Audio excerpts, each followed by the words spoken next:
Hey, before we get to today's great episode, wanted to let you know of a new exciting thing going on for the Lounge. For the first time since we started this podcast, the Lounge has entered into a partnership with a company that is aligned in how we think. Completely stop gambling. So Betttr is giving away 200 free subscriptions for life to the first 200 users from this podcast. Download Betttr, find the link in the show notes, or searching Betttr in your app store. So it's Bettr, Bettr, quit gambling. Search for that on the App Store or click into the link in the podcast show notes. So I'll see you on Betttr. And now to today's episode.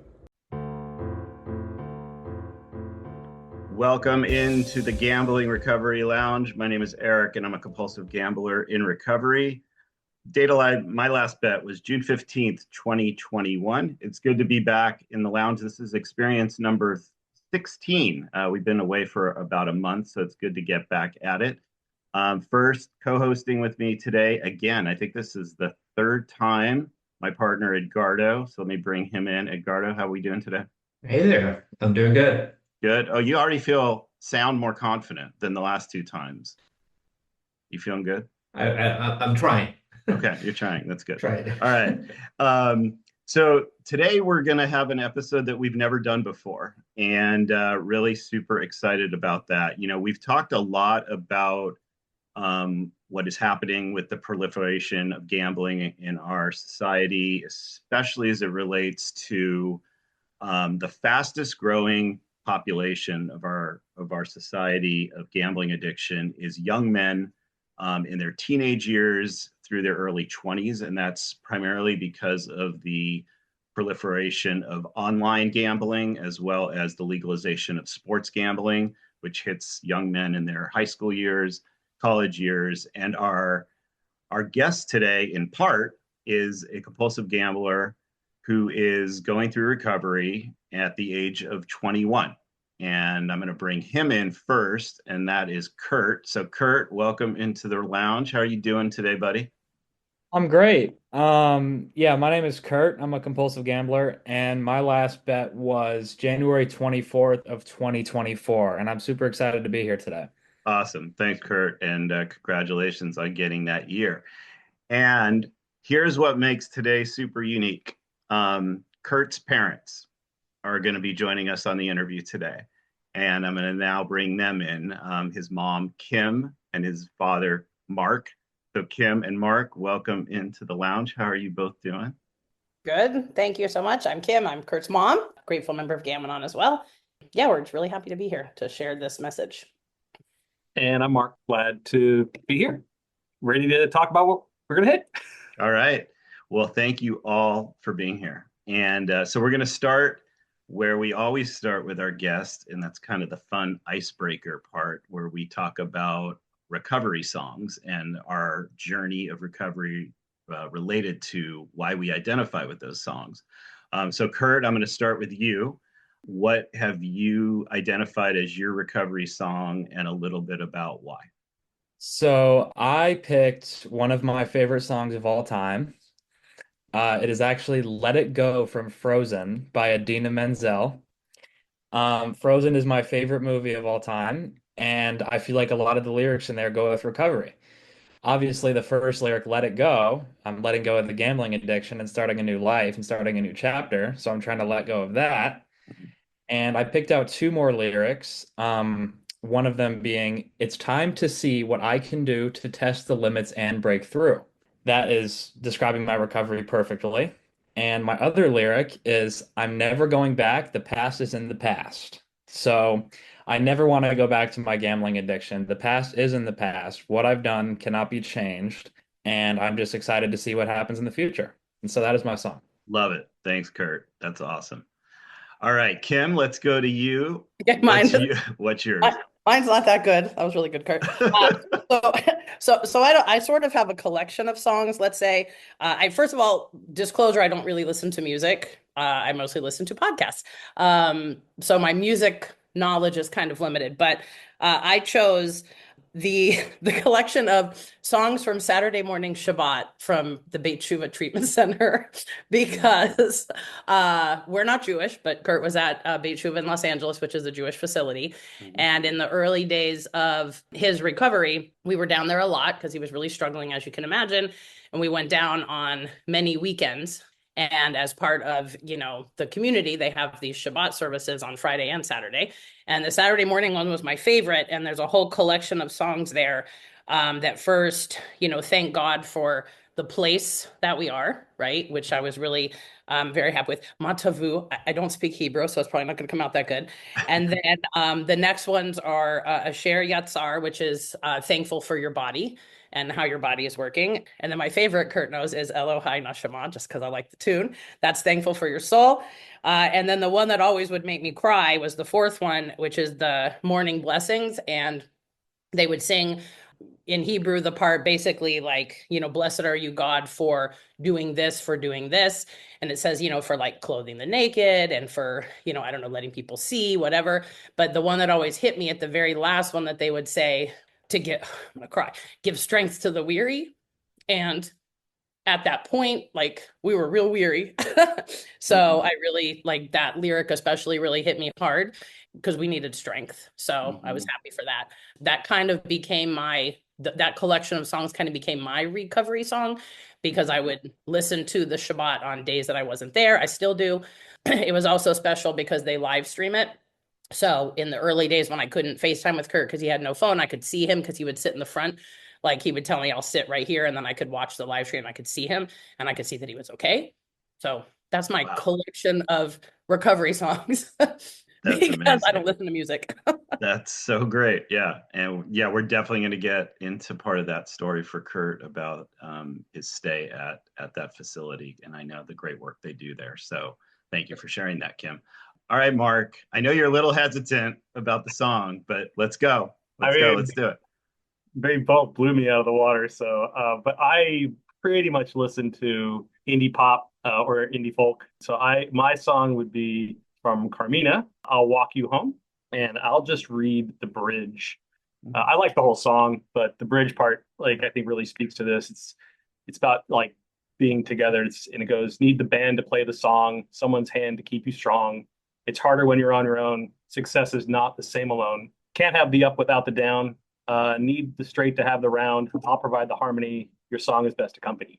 It goes on and on, but it's like to me that has like meaning about you don't do this alone. You need help from other people. She'll walk me home. That was good. I think that was great. Well, thank you. Beautiful. All right, so that's "Walk Me Home" from Carmina. You guys killed it. I'll walk you home from Carmina. We will give that a listen. Well, thank you all for sharing your songs. That all resonates quite a bit. So appreciate you doing that. All right, so let's jump into the meat of the story, the journeys. So I'm going to just start, Kurt, with you.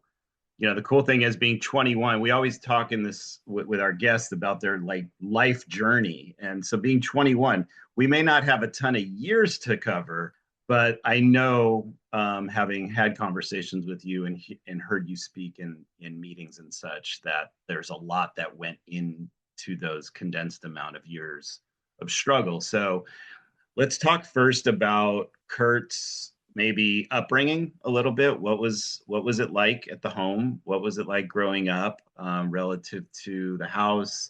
What was it like with friendships, etc.?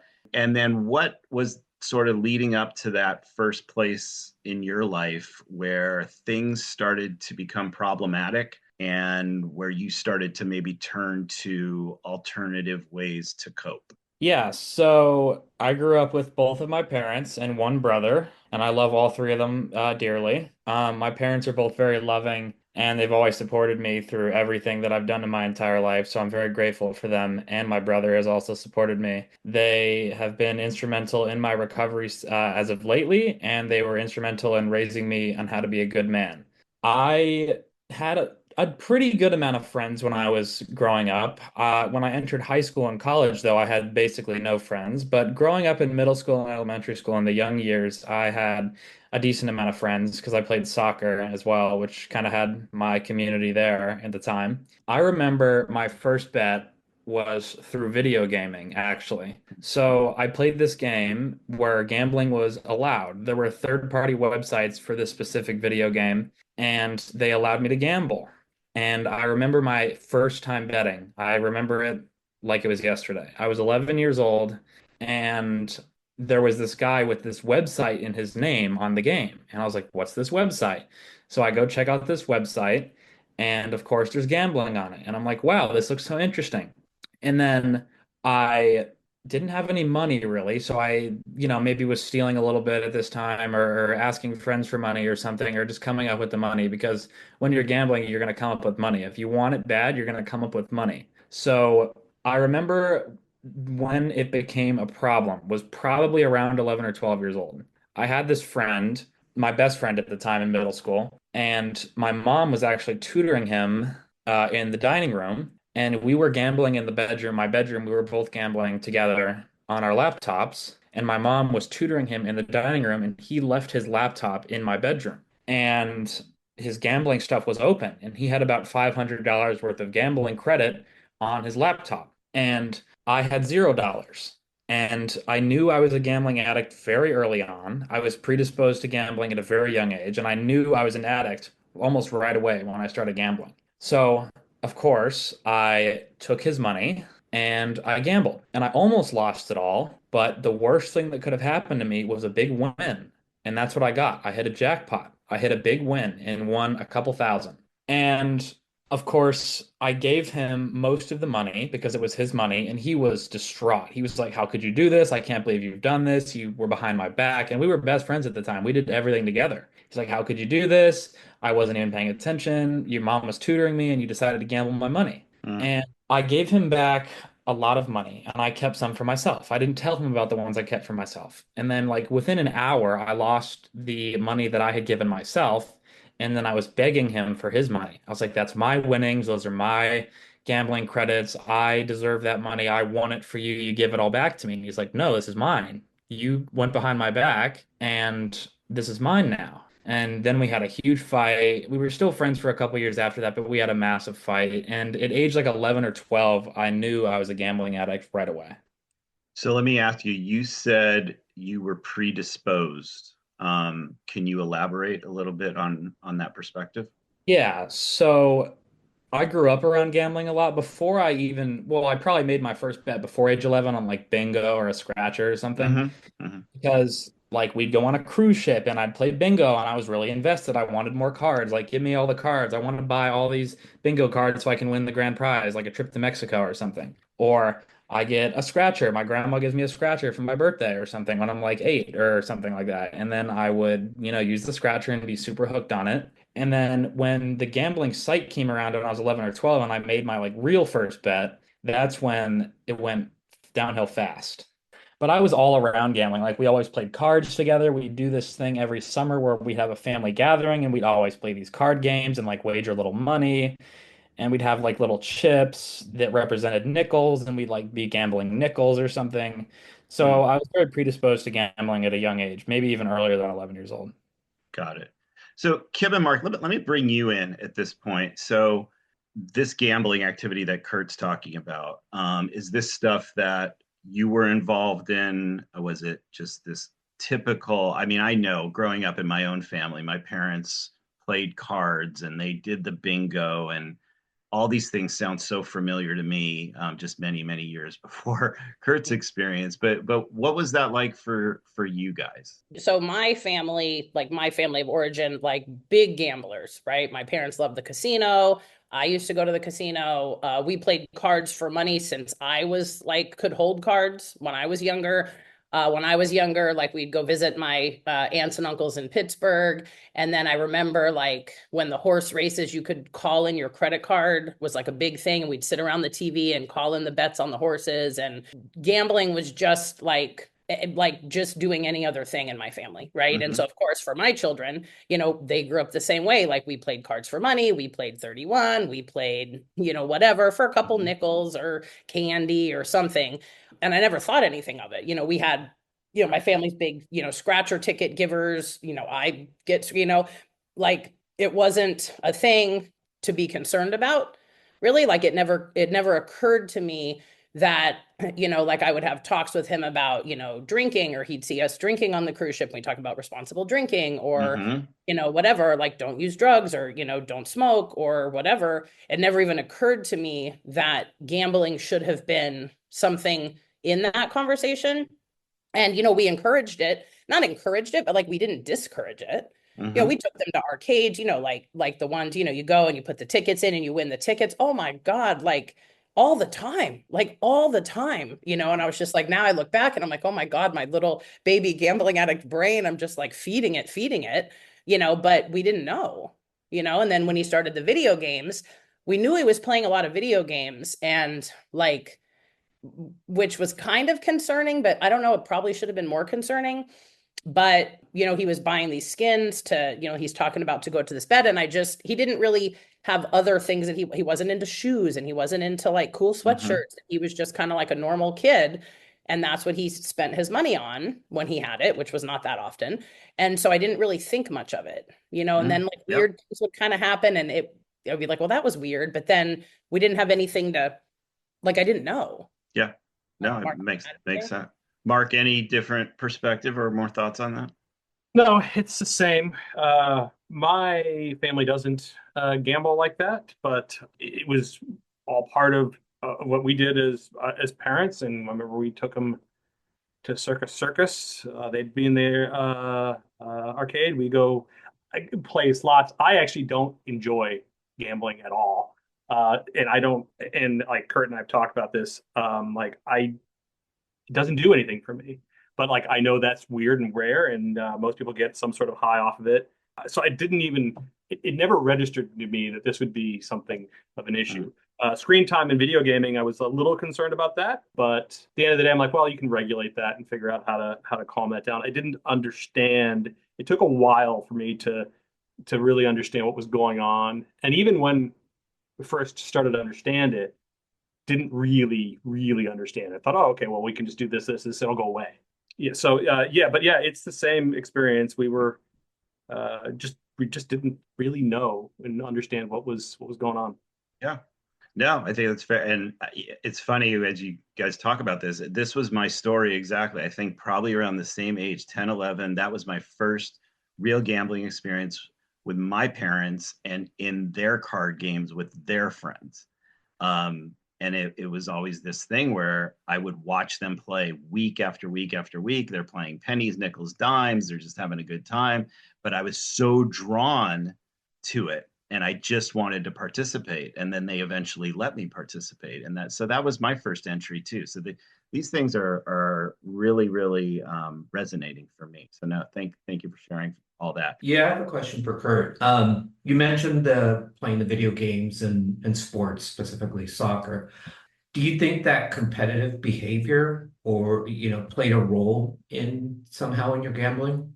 Yeah, absolutely. I'm a very competitive person. I still play very competitive video games to this day, and I haven't really played competitive sports since my high school years, but I'm still very competitive, and I like to compete against other players. Like if I'm playing a game and it's like against a computer, like I'm not really that interested, but if I'm against another player, I'm very interested. Same with gambling. I'm competing when I'm gambling. I'm trying to win that money. It's me against the house. Like I am competing to try to win that money, and I have a drive to win. And competitiveness was definitely a big part of my childhood. I played soccer, I ran track and field, I did lots of competitive video games and competed against my brother in basically everything. And that definitely affected my gambling because gambling was a big draw for me because I was so competitive. Yeah, and to be fair, like our whole family is pretty competitive. Like we like to compete at a lot of things and play games and win. So yeah, I think we probably know where he gets that from. Yeah. And I think for young men, especially, and having gone through this too myself, like grew up playing sports and all that stuff. And so, yeah, you get this natural competitive instinct. And yeah, ultimately that led to gambling for sure. All right. So, Kurt, you talked about, so this is happening as you're 11, and now this is going on for a couple of years. So then what starts to happen as you maybe get into 13, 14, 15? What's starting to now escalate for you? Well, now at those ages, I'm in high school and I'm very addicted in high school. I remember gambling in class all the time. Like teachers would come up to me and be like, "What are you doing?" And I'd be like, "Oh, I'm just playing a video game." And they're like, "Oh, whatever." And then I was just gambling. And then in high school, I was extremely isolated. I never hung out with any friends outside of class. I would run track and field, which was like what's kind of saved me from becoming a complete addict at this point, like destroying my life completely is my track and field team. So credit to them because they kind of took me out of my head in the gambling world and they made me focus on running and partnership and community and stuff. But I was gambling all the time. I would set alarms in the middle of the night to gamble, and I'd wake up at 2, 3 in the morning. I'd Wow. fall asleep at night with my laptop open, with the gambling site open. My laptop would hit the floor. It would like break. I spilled milk on my laptop, when I was gambling and not focused. And Like what kind of games were you gambling on? At this point, as you're getting worse and worse, more addicted, what are you playing online at this point? I was playing on these third-party sites, making like $1 an hour, playing trivia, doing surveys for like chump change. Like I'd work Mm, an hour to get $1 just to gamble with because that was my only source of income at age like 13, 14. Like I wow. was sitting on sites just gambling. So, you know, it was so predominant in my life. I was gambling all the time and I could not fall asleep if I had money in my bank account. If I had money on the site, I could not fall asleep until that money was gone. So Mm, some days I'd be gambling and going on a big win, and then I would go to bed at like 2 in the morning because I couldn't fall asleep. got it. So when does it escalate to, let's say, more common gambling, whether that's slot machines, poker, or sports betting? Like what started to happen in more into your maybe your high school years? So these sites offer roulette, they offer high-low, they offer various casino-like games and blackjack and stuff. But it started when I got to college where I started like sports betting and playing all these other specific games. And then I was very isolated in college and I was playing literally name any game, slots, blackjack, high-low, pie gow. I was playing everything in college. It Mm, didn't matter to me, and each game gave me a different high in a way. Like there are some games that are like, super immersive and very give me the answer right now. And then like sports betting is like, oh, I can watch this over 3 hours and kind of numb out. mhm. So each game gave me a different sensation. And by the college years, past high school was just like I was playing on these sites. It was kind of a little bit less. But then when I got to college, it was extremely prevalent Mm, and I could not focus on anything else but gambling. mm. Was there associated with that any other, I'll say, behaviors that you were getting into that were unhealthy beyond gambling?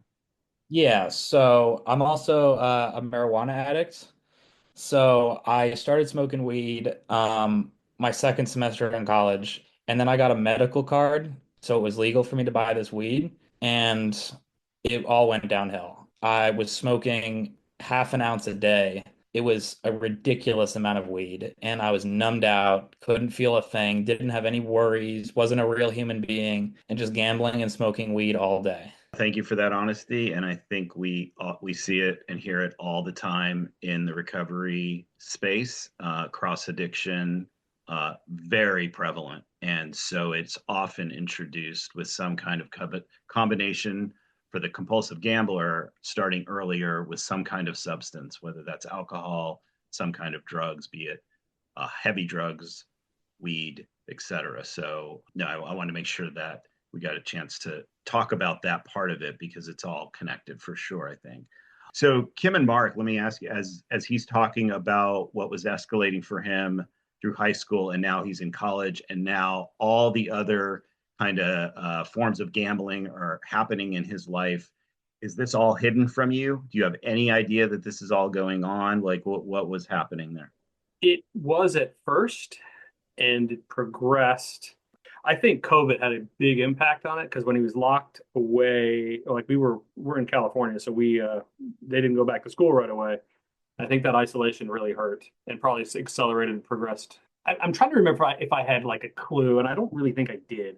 Yeah, when he came home, I don't think we really, I definitely didn't know he was gambling. Like I knew he was playing a lot of video games, but like I definitely didn't know he was gambling. And honestly, like looking back at it, I don't even know if he had said like, oh, I did this thing with my video game and I played roulette. I don't What even know if I would have been like, oh my God, I might have just been like, oh, cool. Like I don't even know Mm. then that he would have set an alarm bell for me. I don't know if it would have at that point. he told me about the skins, and I remember just thinking, that's just stupid. Like that's not real money anyway. Like, what do you do? It didn't make any sense to me at all. I'm like, I can make skins. Why is that a value at all? And I'm like, this is just a big scam. You're getting sucked into a scam. I didn't understand that there was a gambling aspect to it. I just thought he was getting potentially getting scammed. No, because he Um, would say like, "Oh, you can get money I'm for like, these." no, you Like, no, you can't. can't. And he's like, "No, no, you could just get money out." We're I'm like, like, "No." it's not real. You can never get that money. So like to me, I don't know if that's me in denial or just think I was ignorant. And it Mm. wasn't until the summer before we went to Europe. That's when I think I really started to understand, oh, this is gambling. And I remember the catalyst of where that sort of face off happened. But even then, I didn't really, I mean, I started understanding, okay, he's gambling, but I didn't get that this was like a disease, like that he's dealing with something this severe. And it Mm. wasn't until after we got back from Europe, I started to see the escalation. And as I'm trying to learn and understand what's really going on, and I realized, oh, it's worse. Oh no, it's worse. Oh no, it's worse. Yeah. I'm like, where's the bottom? Where's the end here? And like, that's when I think I really started to figure out what was happening. Well, Got it. we knew his second semester of freshman year in college, we knew he was really struggling, and we could kind of tell that he wasn't really going out much because his phone, I would check his location kind of obsessively at this point, which I got better with.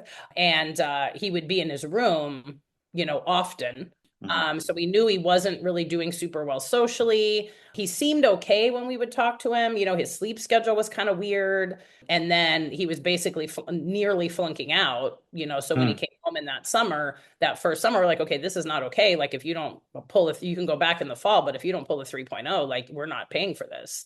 And Mm. at that point we thought that it was drugs. Like we were kind of questioning him, expecting him to say like, oh, I'm doing drugs. And then he was like, I don't remember exactly what he said. He's like, no, I'm gambling. And we were like, what do you mean you're Mm. gambling? And Yeah, he's like, no, I'm I thought it was gambling. We drugs. were like, what are you talking about?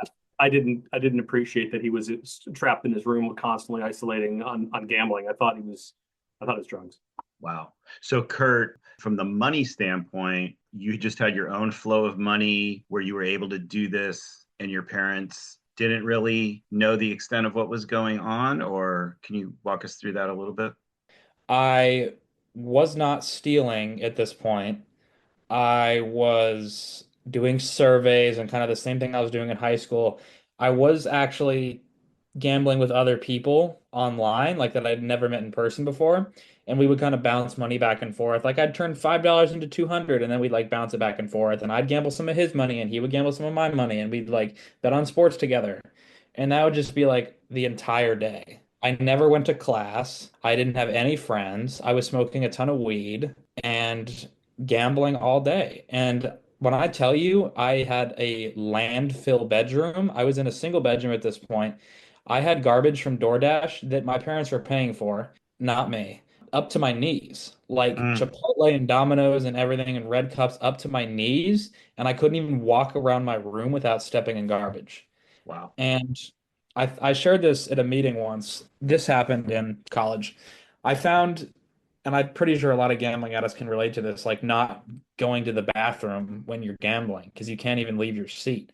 Mhm. So I li lived in a dorm with no bathroom, so I had a community bathroom, so I had to like walk down the hall and see people to go to the bathroom. And one day I was, eating breakfast and I saw this big plastic tub just sitting there. And I was like, oh my God, this is perfect for my restroom in my room. I'm gonna pee in this thing in my bedroom. So I literally brought this giant tub into my bedroom, massive tub, and whenever I needed to go pee, I wouldn't poop in it, thankfully. I mean, that would be just absolutely crazy, but I would pee in this tub, and this thing was like full filling up fast, and in my room smelled like urine, and I was peeing in this tub.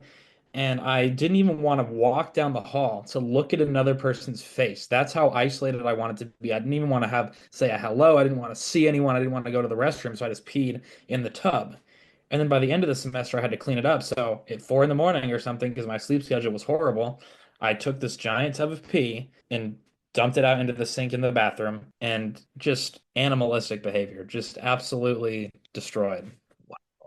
I know it's That's insane, right? Like it's so like you don't like I think that that just shows the power of the disease yeah. because like, like a rational person is not going to do that, but in the addict mind, it's Mhm. perfectly, and it's funny because the first time that he told this, like I knew he had this tub and I sort of envisioned it as it was like one day he was just sitting there and he's like, "Oh no, I have to pee," and he just found something and peed. But then to hear that it was like a premeditated thing, like, "Oh my God, this is my best solution." Mhm. Right? Like that's how the addict brain is Right. just so focused on gambling at all costs and planning for that. No, there's no And when he doubt about says it. it's perfect, my mom, I'm like, are you kidding me? Yeah. Oh no. That's amazing. Yeah. Yeah. The neglect of our physical needs as compulsive gamblers is one of the great, I mean, horrible stories, but it's really a great story. I don't know, Kurt, if you've heard this in any of the rooms here that we go to locally, but one of the great stories I've heard from somebody, an old timer, was a woman who was pregnant and she was at some table game and her water broke. And they said, "You need to go to the hospital. You're having a baby." And she didn't want to leave her seat at the casino. I mean, so that is like the epitome of neglect. Like, no, no, no. Like the baby can wait. I got a game to play here, right? So Yep. I think Kurt's story, all the compulsive gamblers can relate to that in Well, some way. like he also had like he's needed his wisdom teeth taken out for years, but every time we would set up the appointment to try to do it, like he couldn't stop smoking, he couldn't like function, like he was so non-functional. I was like the thought of taking him for wisdom tooth surgery, which is going to Mm, be on him. I was like we hmm just can't do it.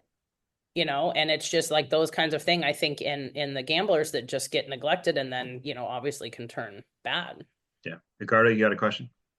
Yeah, I was going to ask Mark and Kim about the moment when you said you were concerned about his schooling, and you thought that it was more drug related. And as it turned out, it was his response was the gambling. Did you take that as maybe a relief to say, oh, it's only gambling? Or was it more of, oh my gosh, it's gambling. This is a concern? Oh, that's a good question. Yeah. I don't even know. Like Like, which one was worse, I guess? I guess probably I would have thought gambling was better. Yeah, I think so. I Because think. like with fentanyl on the street and all that, like you could get one bad batch and kill you. But that said, we went down the rabbit hole really fast. And I think Kurt also did really fast. You're probably right. When we first figured out it was no, but I still thought he was even when I knew it was gambling. I still thought there was a drug element. And they're kind of. Yeah, so I never really think I let go of that. But yeah, I think you're right. There's a little bit of a relief there. Yeah. Yeah. Not I just think we were understanding that so it's just as confused. bad. It's the same. Yeah. Yeah. But at the time, you took it as more of a relief, like, oh, well, it's I not, at think least that it's not that. I think that's a fair assessment. Yeah.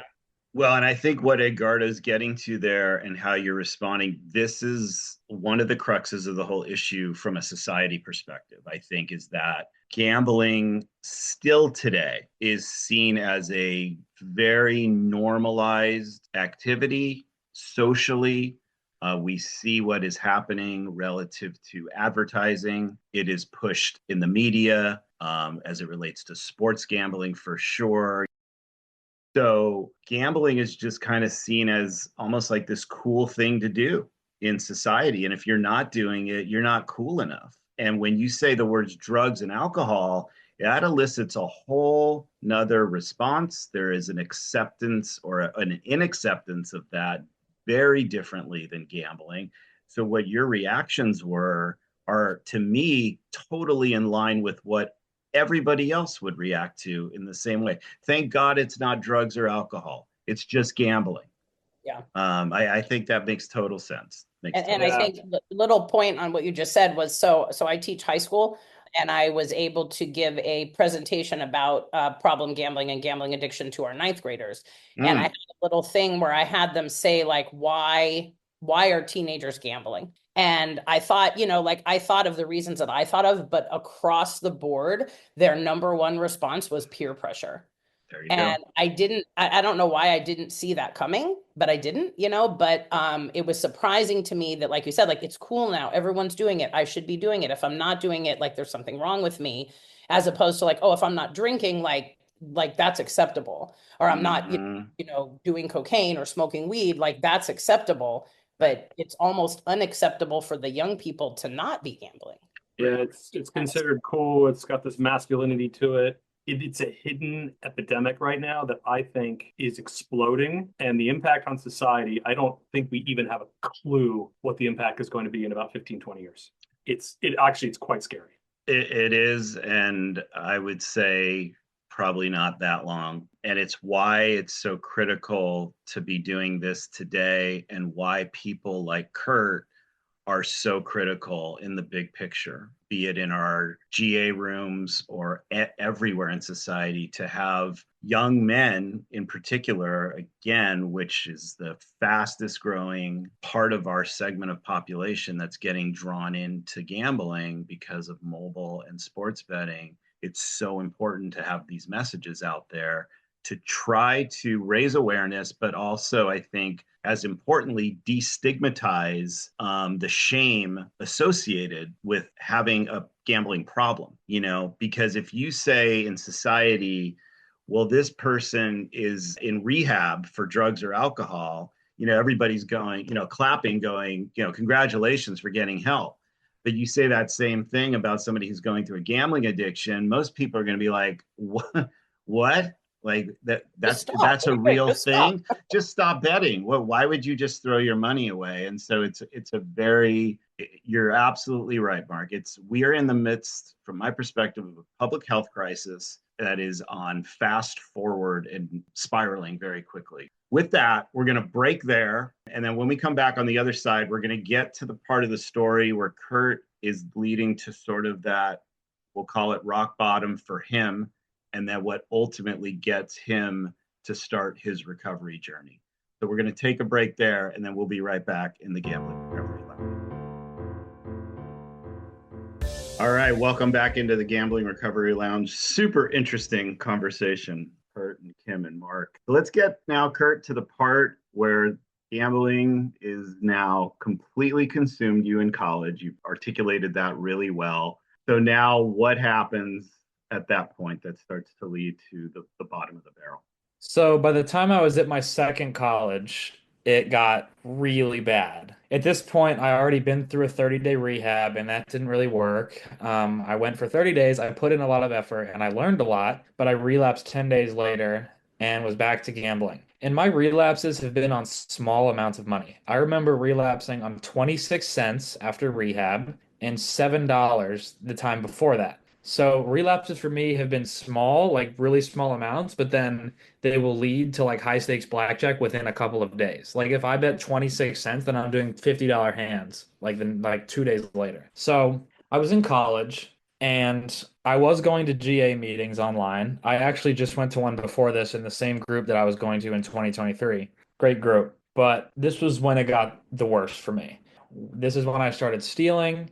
I was stealing from my parents, like stealing their debit cards and trying to withdraw cash like maybe a year prior, but then this is when I started stealing from strangers. I knew it was wrong, but I was doing it to finance my gambling addiction, and there was nothing getting in the way of me and my gambling addiction. I was just going to go to any means necessary to get that money. A day in the life for me at my second college was not going to class ever, wake up, go steal, go do a drug deal, wake up, go steal, do a drug deal, go gamble, sleep again, do it all over again the next day. That was a day in the life for me in my second college. And something interesting, I would steal money and walk away, go deposit the cash at 7-Eleven, and before I even got back home to gamble the money, because I couldn't wait a second, often I would lose it all, turn right back around before I even got back to my apartment, go back to the place and steal some more money and do it again. It was that bad. And when you say steal money from a place, what can you give like an example of what that experience actually was? Yeah, so I got caught for this and I went to jail for this. So there was a gym and students would leave their bags unlocked in lockers. And I would go into those lockers and steal wallets and take cash and go deposit that cash at 7-Eleven or a Mm, Bitcoin ATM or something. So that's what I would do. And it was the same spot. There were cameras everywhere. I had no regard for the cameras. I didn't care about the cameras. All I wanted was that cash. I mm, wasn't thinking about in the future. I wasn't thinking about what my consequences would be.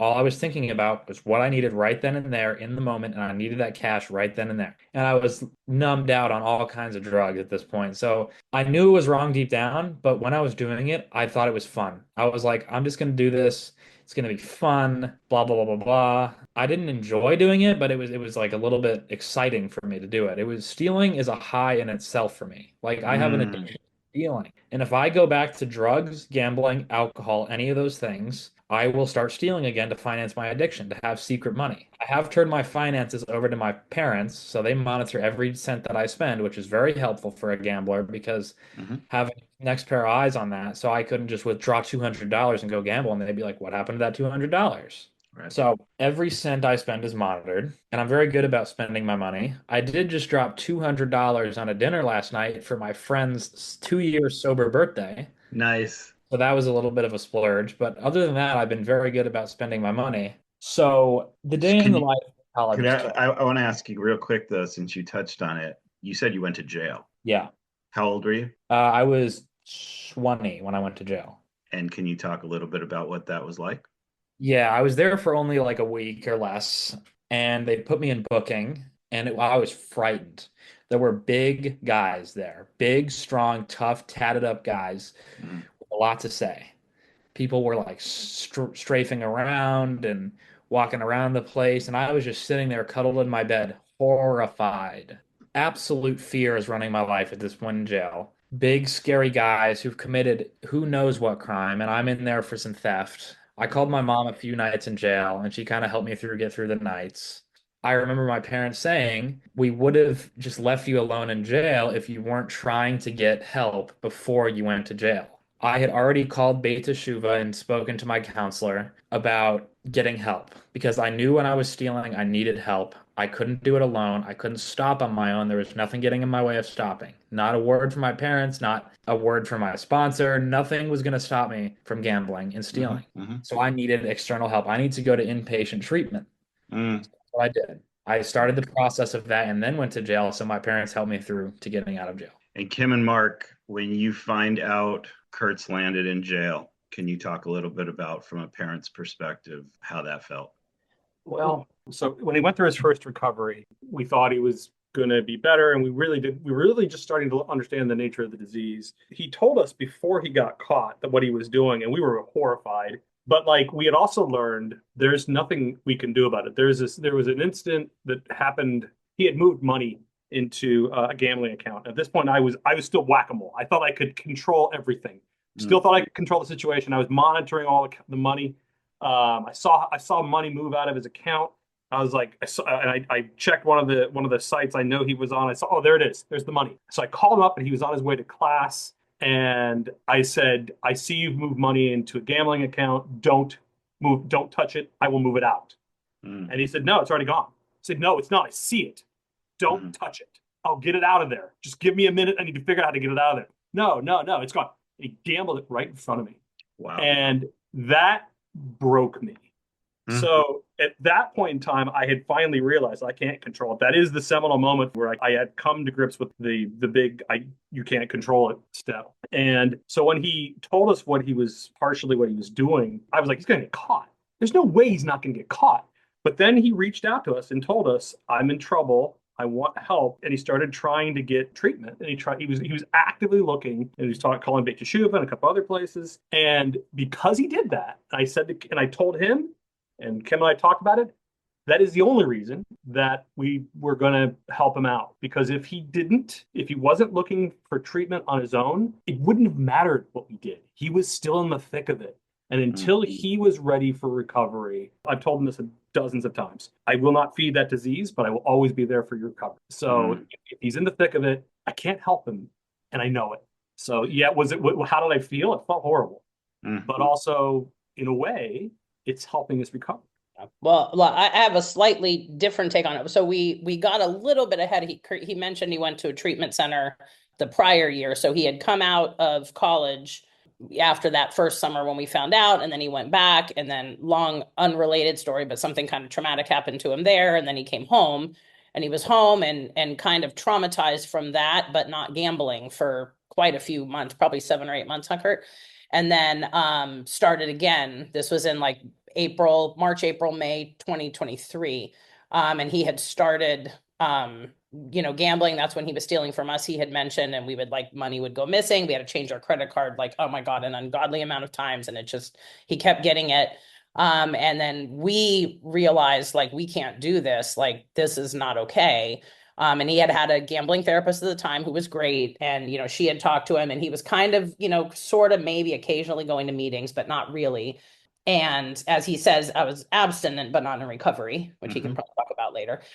So then he started gambling again, and it just was so out of control, and the smoking, and he was, getting, borderline violent, posturing and screaming and rageful and spitting, who is this person? This is not my child. And then, we were like, you need to go to recover, you need to go to treatment. So we had gotten him a place to go. It was, like he said, a 28, 30-day program. And when we left him there, this was kind of our broken moment, I think, is he was on board with going. He wanted to go. And the night before we had talked, he was fine. He was ready. Once we got there and we landed in Arizona, driving there, he was sitting in the front seat with Mark, and I thought that he was gonna grab the wheel and crash the car and kill us all. I was so terrified of that the whole way. It's like an 1.5-hour trip from the airport. And then we got there, and he was just like, no, I'm not staying. And, blah, blah, blah, without all the gory details, but it was 3 hours of this horrible back and forth. And we were just crying and pleading with him. And, we thought they might take him to the psych hospital because he was starting to, it was just really not good. And so I remember that the guy that worked there, Kurt, would come in and out, during these discussions. And he said, we were just crying. And he was like, the guy said to us, he says, as long as you're still crying, he knows he's got you. And we were like, oh, and so we're like, well, what are we going to do? And so we had this moment, and we hadn't really thought about it prior. But we're like, okay, look at the options we have. He can either stay in treatment, or if he doesn't stay, are we really going to turn around and drive back to the airport and book a last minute ticket and go home and take him home to what?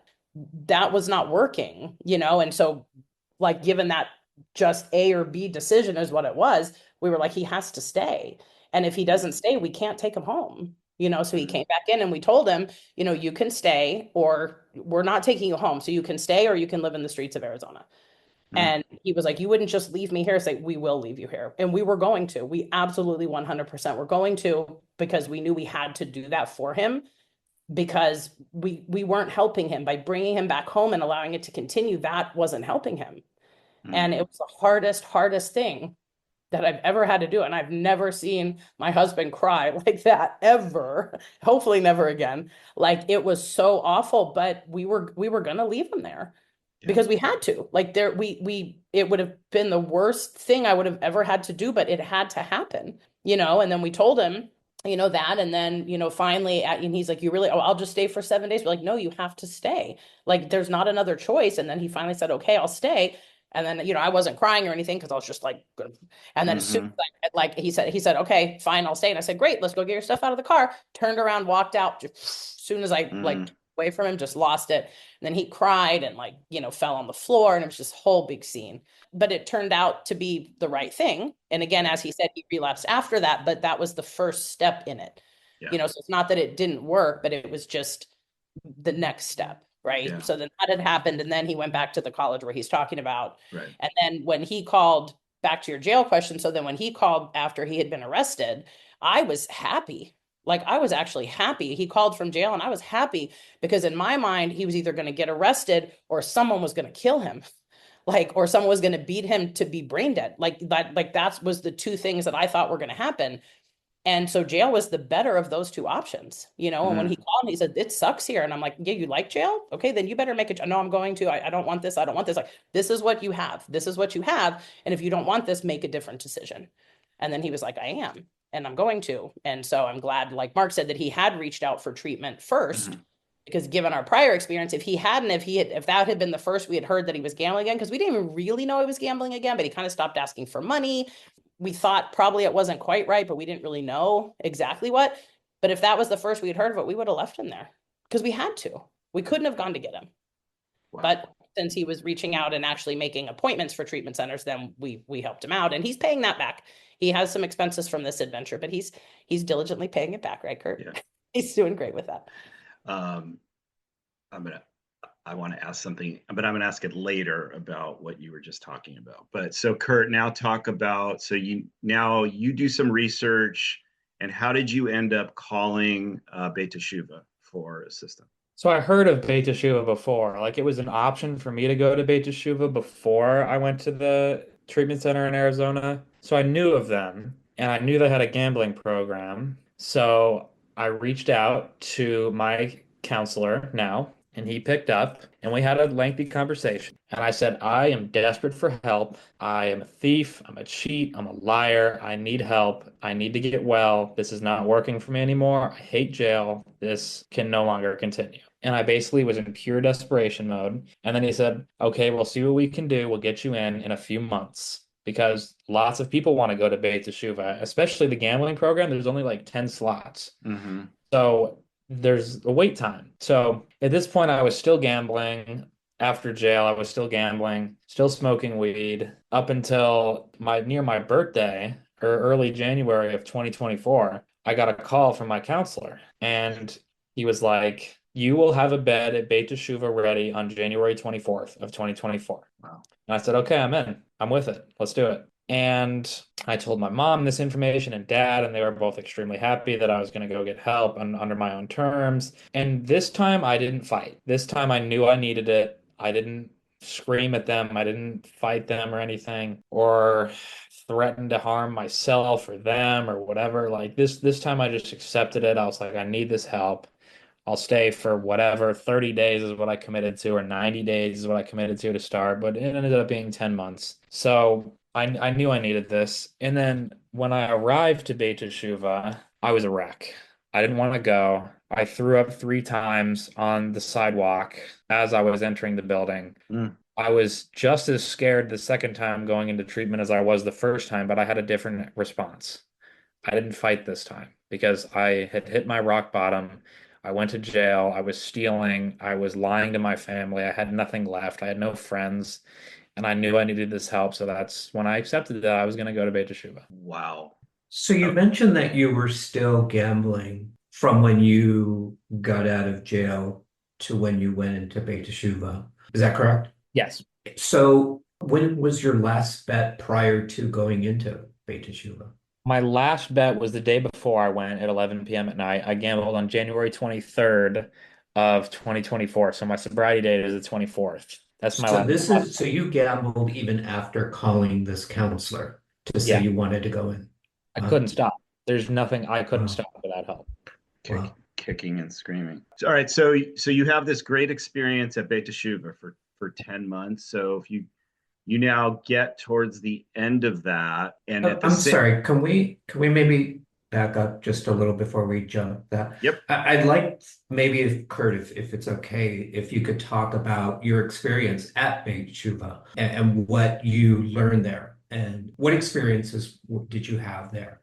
It was an extremely hard program, but it's a simple program. Hard to do, but it's simple at the same time. I didn't want to stay more than 90 days. I was looking for jobs in San Francisco to move back in near my parents in 90 days. And the first 2 or 3 months was miserable. Everything sucked. But I made the best of it. And my advice to the newcomer in rehab or at Beit Teshuva or anywhere, people early in recovery, is to do as many things as possible to benefit your recovery. They offered lots of things at Beit Teshuva, like rock climbing or golf or pottery or, the marathon team or whatever. So I would participate in everything. Anything that had a list to sign up for, I would sign up for. And I went to a meeting every single night. I did like 100 meetings in 90 days, my first 90 days of Betttr.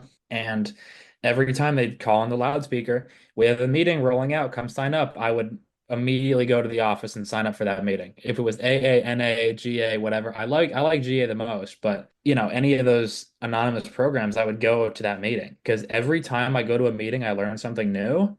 And every time I go, I feel better afterwards, no matter what. No matter how I'm feeling, what kind of day I had, if I go to a meeting and talk to people who have a similar problem to me, I will feel better and less alone and less isolated, which is the root of my addiction was isolation. So it's important for me to have a community. Yeah. So you talked about, that first day or walking in where you were throwing up. What changed from that to now signing up for all these meetings and events and Well, I knew I needed to take it as serious as possible.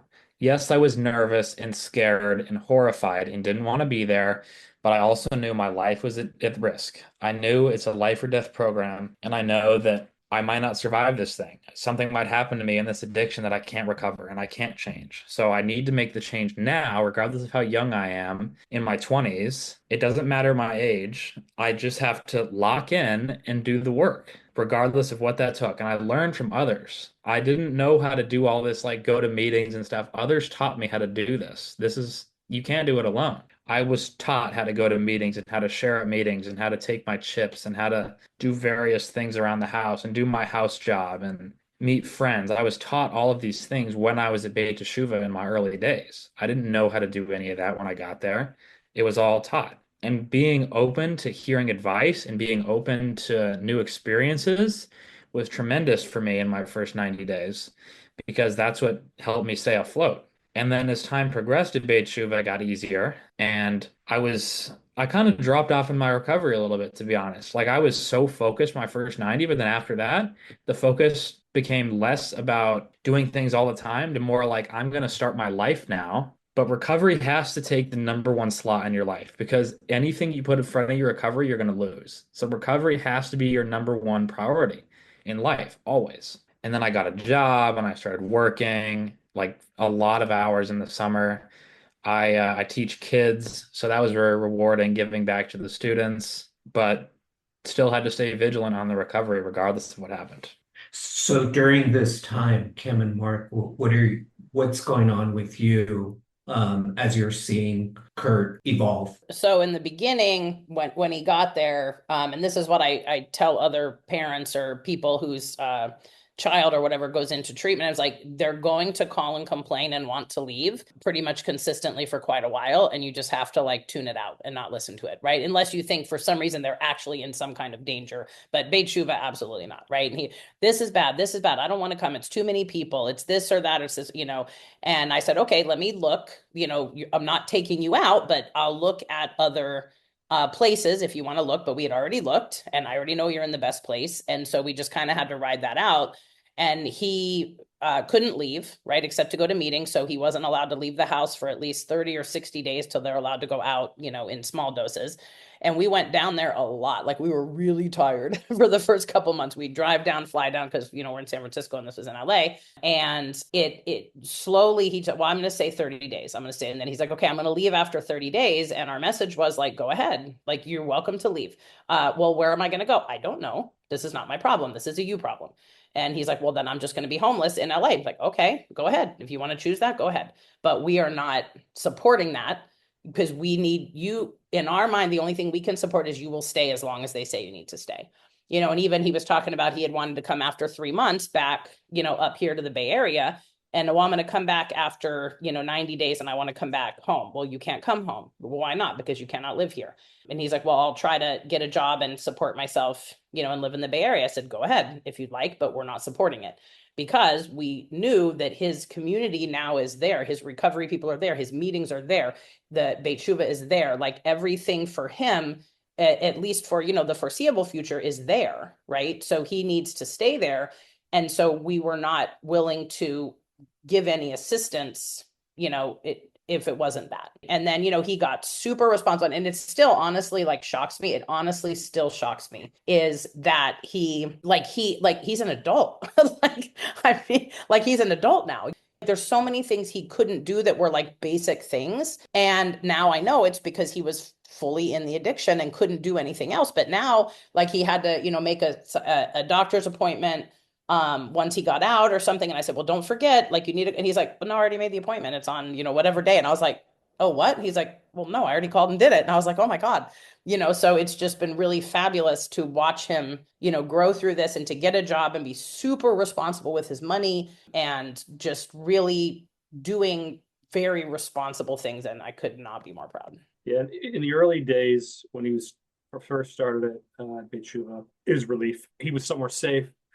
It took a week or so before I was like really understood the community, and we had gone down there a couple times. I'm like, oh my God, it was a very strong, vibrant community with all sorts of different stories, and the stories coming out of the place are amazing, all nature. But it was relief because I knew he was somewhere safe. I knew he was getting help, and I knew he was in. This could be part of his story for recovery. Didn't mean it was going to be, but he had a chance. So yeah, it was very positive. And I think that even when he was at the place in Arizona that for that month, the first few weeks, it was like the pressure is reduced because I know he's somewhere safe and getting help. Whether he's taking or not, it's a different story.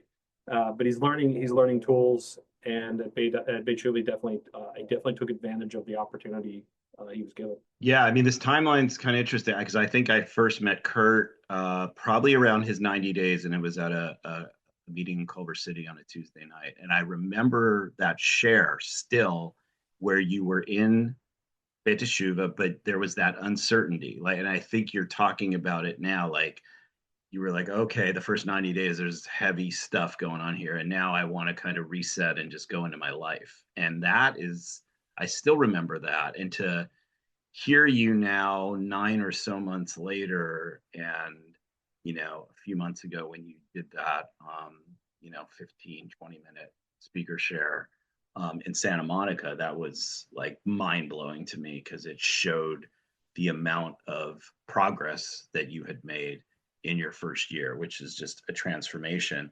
And that's what I want to actually touch on next, Kurt.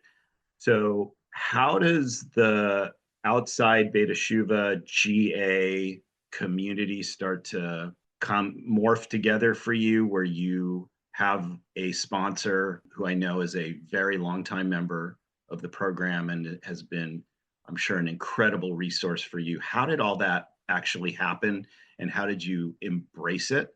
Because I think, as you know, there are not very many 21-year-olds or early 20s, mid 20s that are still in our rooms compared to how big the problem is for that age group.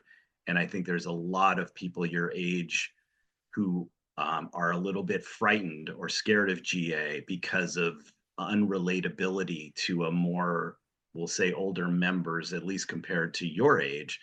But you clearly embrace this, and talk about how you came to that and with your sponsor and just all that. Yeah, of course. So I reached out to my sponsor, and then we worked the 12 steps, which I think is vital if you're going to be a part of GA, to work the 12 steps. It's very important, and it helps you make amends and do inventory and various other things and make a conscious contact with a higher power, because we need a higher power to get out of the bondage of self. We need a higher power to beat the addiction, because just ourselves can't do it alone, because gambling is more powerful than me. So I need a higher power to beat gambling. That can be God, that can be the rooms of GA, that can be the universe, that can be a various number of things. And my sponsor is excellent. I've actually had two sponsors, both were excellent. I had one in my early recovery and then one in my later recovery.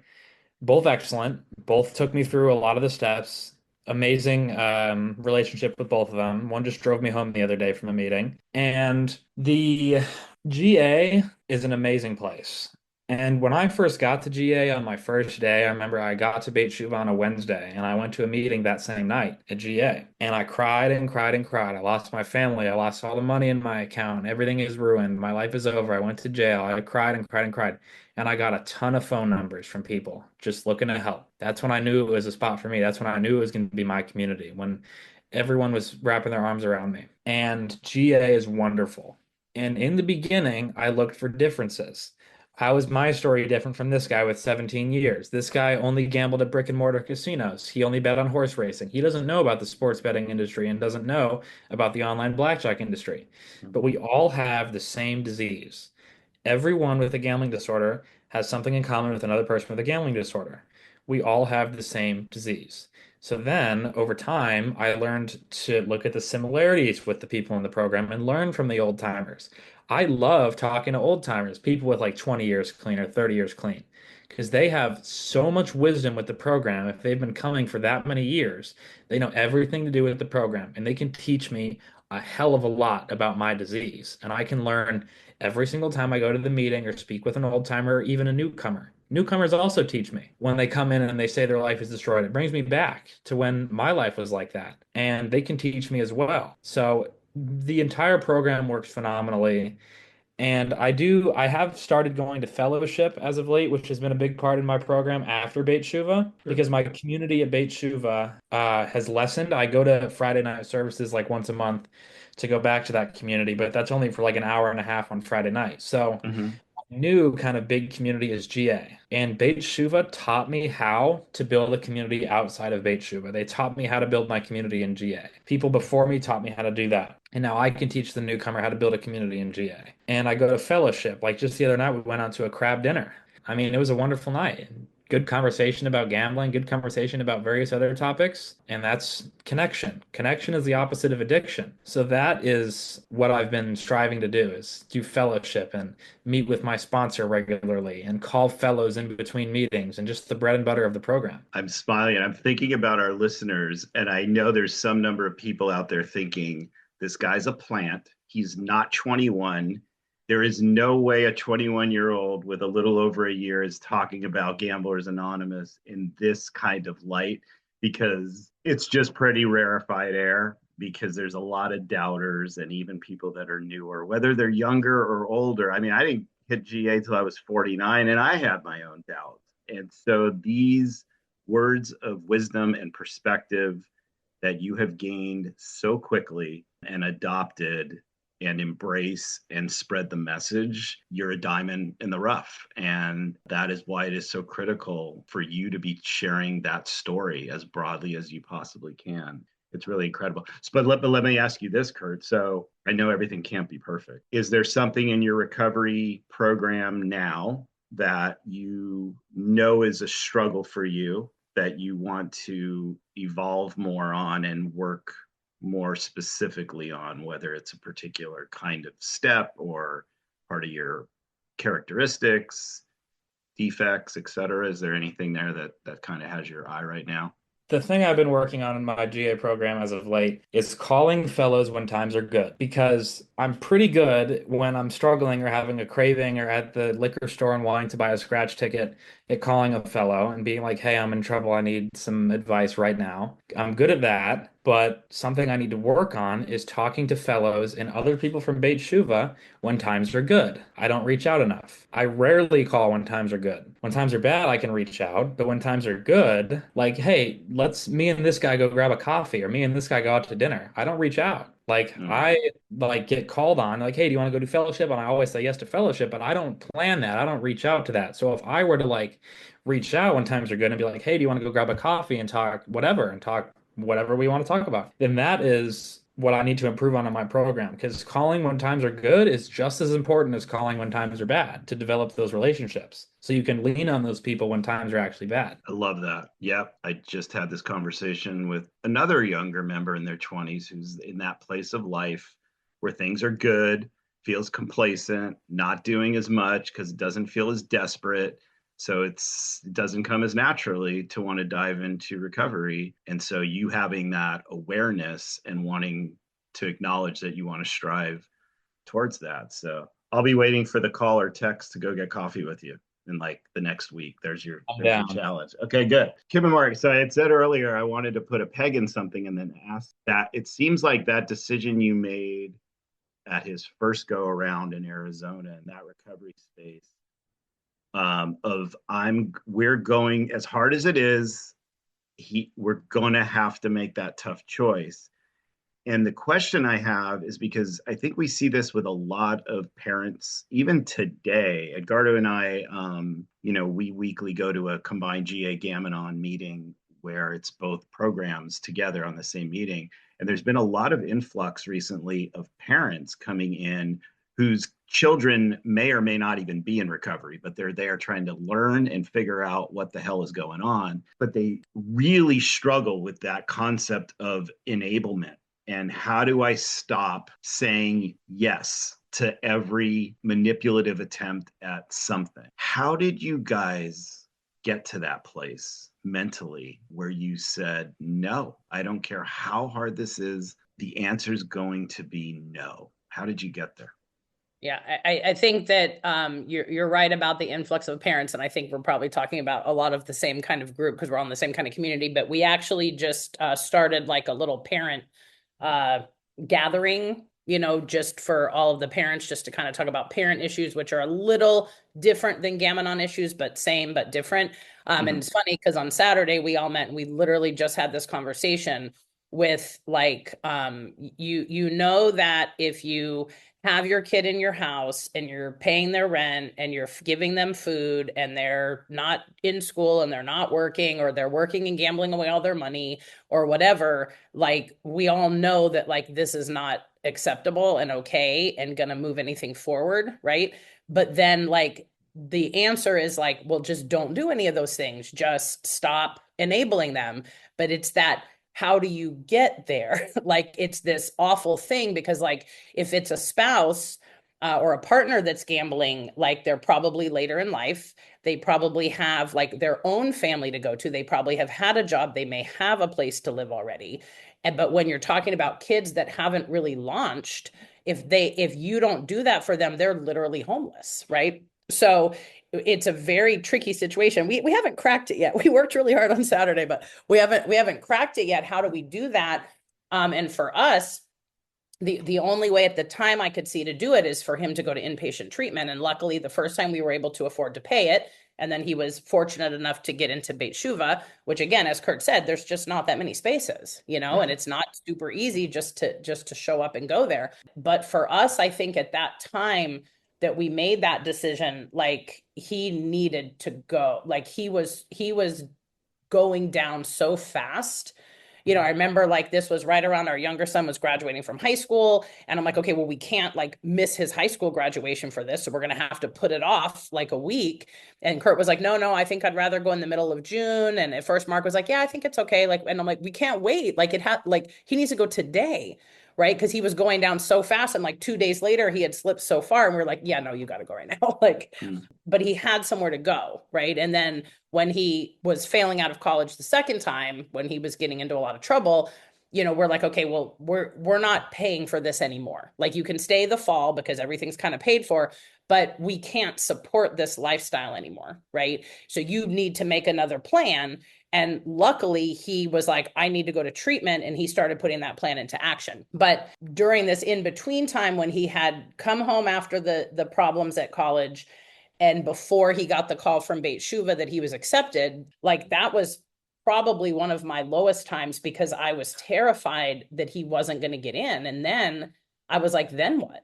Right. So then I just kept having these visions of like, am I going to throw him in the street and lock the door and he's going to be on the other side banging, like, please let me in. I'm hungry. I was like, I don't want to get there. But then in some ways I'm like, but it might have to go there. And it was terrifying. Like it was terrifying. And I don't know, had it come to that, I don't know what I would have done. I'd like to say that I would just be like, nope, you're out, but I just don't know. But luckily, I think treatment can kind of be that bridge between this is not working and you're not functioning and this is your only option. But he still had an option, right? I wasn't just completely like just dissociating from him because he had an option. He just needed to take it because the option of staying with us was not, we were all being destroyed. It was so bad.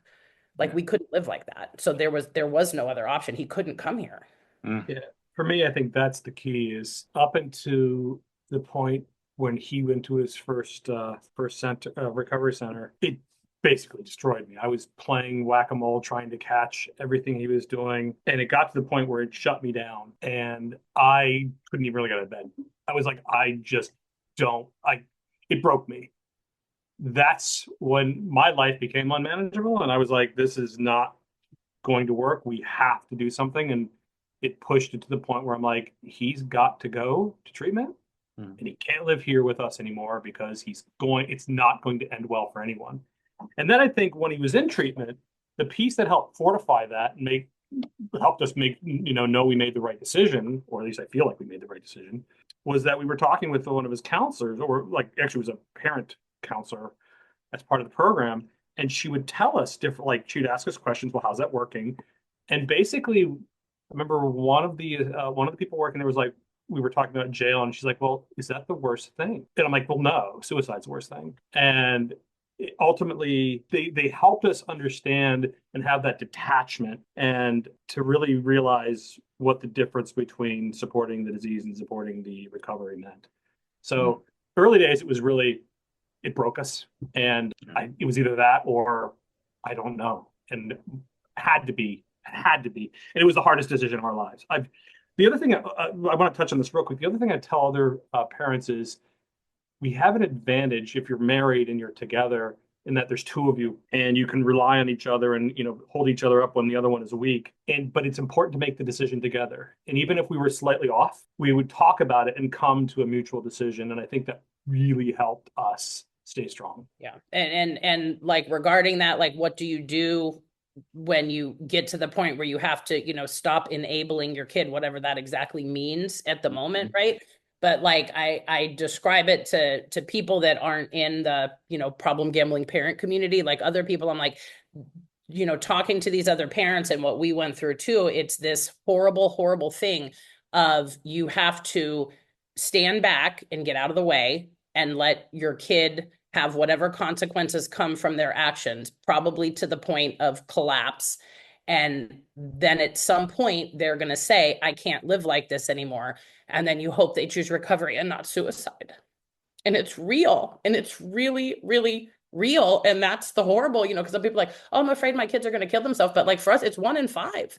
1 in 5 problem gamblers attempt suicide. It's big, and you have to play this fine line of like but if you keep enabling it, like it's just going to continue.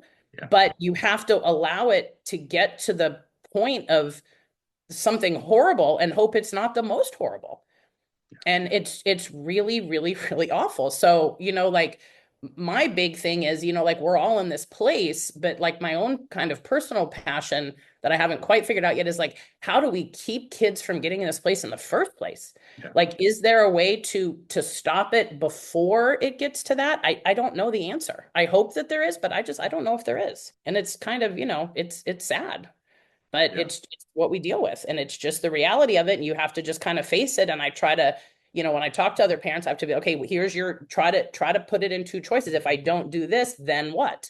And if I do this, then what? Like just follow to the next step and then try to make the best decision you can at the moment. And just whatever decision you make, I say is the right one. Like you can't make a decision that you're not ready to make. You just have to make the next decision, and it's the right one for that moment. Yeah, I think there's such a lack of education on this. I mean, it would be wonderful if at some point our schooling system would bring this stuff into what they teach in K through 12, because that's where it's all starting now. And it's not going to get better before it gets worse. That's just where we are. And, hopefully some, federal funding and for treatment and things happen with upcoming legislation and such. But in the meantime, it takes all of us. It takes the 5 of us on this podcast today as a small subset of the greater community to help where we can all help. And every single voice and story matters so much. What you guys all shared today was incredibly impactful and is going to help so many people out there. It's just incredible. Kurt, let me ask you, did you ever contemplate suicide? I contemplated it, but I never attempted. After big losses and after stealing sessions, I'd be like, wow, I'm better off dead. Mm-hmm. I never attempted it or formulated a plan, but I was definitely a thought process. And that's one of the questions in the GA combo book is, have you ever Right. thought about it or attempted it? And yes, for me. Yeah. Me And too. for us, that was a thing that we would ask. And if there was ever a moment that I thought that there was like a plan formulated and there was an action, then I would have called 911. Like Yeah. it's not something to mess around with. And it wasn't like, I wonder if he's serious. No, we'd ask, like, are you actually serious? Like, are you, well, no, no, no, I'm just saying that. Okay, then don't say that. Like you Right. can't, because I'm going to take action on it. Right. I have to. Yeah, I thank God in all my years I never did either, but I sure know a number of times, like Kurt said, I wished I was dead. I just never carried out a deep thought or plan to do it. Edgardo, before I ask a final question or two, anything you want to jump in with here? Yeah, actually, I did have a couple questions. So at what point did you know that GA was actually working for Kurt? Ooh, that's a great question. Like after a couple of months that he was in treatment, like there was a turn, right? And it was, other parents say this too, and we talk among the parents are like, well, how do you know if they're really like serious or they're just manipulating you? And it became where it's just, and I can't really like quantify it exactly, but like there became a shift in him, right? In the way that he had an outlook on things and the things he was talking about and the things that weren't setting him off to just like go crazy about something. And just like the things he would say, it just became more and more clear that living this life of recovery that he's learned through GA is more than just like, I'm not gambling. Like it's so much bigger than that. And he's gonna take those principles, which are great. Like the recovery principles are great for everybody. Like everybody should be living by these because it's just great, right? And it just, there was just a shift in him. And I don't know when it happened, maybe a couple months. I don't know. What do you think, Mark? I was going to go with about, so it probably for him was sooner than I realized because perception always lags reality. But for me, I felt like around the 5 month period, I'm like, I think this, because everything felt different. And I was like, I feel like around, like, so 5 minutes from when he entered Betttr. So yeah, that's about the time I was like, I feel like this So is, was it a moment that happened, or was it just more of a feeling? for me, it was, I could hear it in his voice. I started to let go of like I was no longer like, oh, could he be lying to me? Because he could lie to me at any time and he's going to get away with it. He's really good at it, but I don't care anymore. I'm like, I'm going to trust him. And when I felt like that trust was returning, I feel like that's when I knew that GA was working and that his program was working and that everything was moving in the right direction. So it's more like a feeling and the way he was holding himself and being accountable just Yeah. Or it's overall. like he would lie, or it's like he would catch himself lying about something. This just literally happened like, I don't know, 2 days ago. Again, like he would lie about something like really insignificant, like the plate was green and not blue. I mean, I don't know what, right? And then he would say it, and then like a couple minutes later, he'd come back and be like, I lied. Like I lied about the plate color. Or like, what? Like these kind of things would happen. And I think also like I didn't realize how eggshelly we were around him, like just waiting for him to blow for anything. And we went in, I think it was late May, we went down to Long Beach and we had a little weekend away. And we were going to go to this restaurant, and it was a 30-minute wait, which we weren't expecting because it was kind of late. And so I went in and I came out and I was like, oh my, it's a 30-minute wait. And I was already like this, like waiting, like shivering, like waiting. Oh my God, he's going to freak out that it's 30 minutes. He's like, oh, that's great. Let's go walk around. And I was like, oh my God, what? And then I realized at that moment, I realized like how on edge we had been about everything setting him off that now we didn't have to do anymore. And like now, like being with him is amazing. Like it's fun, it's great. Like we're having a great time and it's just easier, and I think that I don't know if there was an exact moment, but I could definitely see this shift in him Yeah, over the past, he has 6 months. become the man I've known is in there, and it's now manifest. Yeah. So that's Wow. when I first noticed it. So now maybe going back a little bit, what brought you to Gamenon? What made you want to reach out to Gamenon and say, this is something I need? Well, we went to, there was his first treatment center had like a family support group, and they were kind of in this transition at the time. So it was very small. It was one other lady and Mark and I and the two people that ran it. And early on in those meetings, she said, oh, have you heard of Gamenon or Al-Anon? And I said, yeah, I've heard of Al-Anon. And she's like, well, what do you know about it? And I said, well, my understanding is it's pretty much you have to go there and save yourself and don't worry about the other person. And she's like, yeah, kind of like you should go to Gam-Anon. And I was like, oh, okay. So we started going. And at first it was kind of weird. And like I always tell the newcomers to Gam-Anon, right? Like I try to message them. I'm like, okay, we're going to do all these readings. And I felt the first few times we did this, like it was kind of weird to me. I'm like, why are we doing all these readings? But then later, as you get into it, you come to see that like that's very important. That's a very important part of the process, that ritualistic, the reading and hearing different things in it. And I think at that point, when we decided to start going to Gam-Anon, and we've been going, every week pretty much religiously for 21 months or so, that it was important that we go too, right? Because this is not his problem. This is all of our problems, right? Like this thing has happened to him. He didn't choose this. He didn't want to become a gambling addict. He didn't want to get in trouble. He didn't want us all to be miserable.